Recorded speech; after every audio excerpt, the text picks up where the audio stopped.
Welcome to my quilting sanatorium. This is where I'm trying to figure out where I want which block to go and which blocks are not going to go.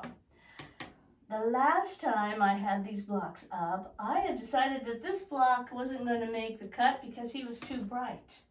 But after I made that block, I added this block, and it kind of, adding another yellow sometimes will help balance out the brightness.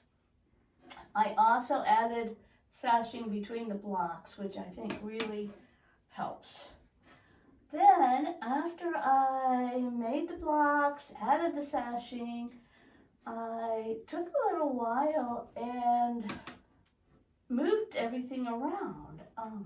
I stand back across the room, I move blocks around, I take a picture of the block, or of the quilt, and then I come over and think, oh, I need to move this one out or that one over here. So after lots of switching around, I think this might be my final idea. Each time I switch the blocks, I take a picture with my camera, and then I can look at it from afar for a few minutes and sort of decide, I don't want a blue next to that blue, or that block is too bright and commanding too much attention. But I think this is what I am going to do. Before I can do a whole lot though, see these little labels? In one of my videos I talked about how I use little blue tape labels, and I put the number, this is the row 2, block 2. So just a minute ago, I had these blocks, they had already been numbered before I put the sashing on, but I had them in all sorts of different places. So it was handy that they were on blue tape.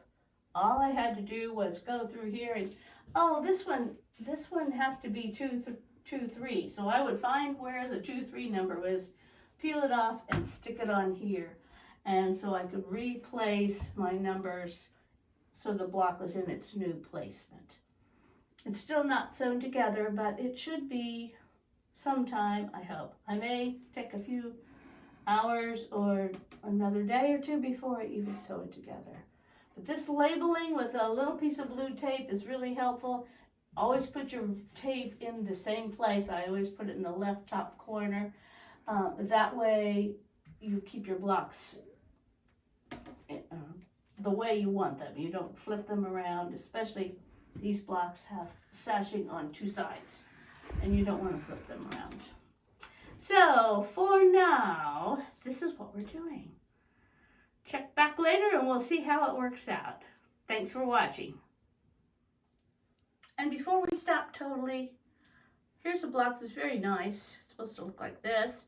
It did not make the cut. It used to be up here somewhere, and I just didn't have a place for it. So this may become my label on the back of the quilt.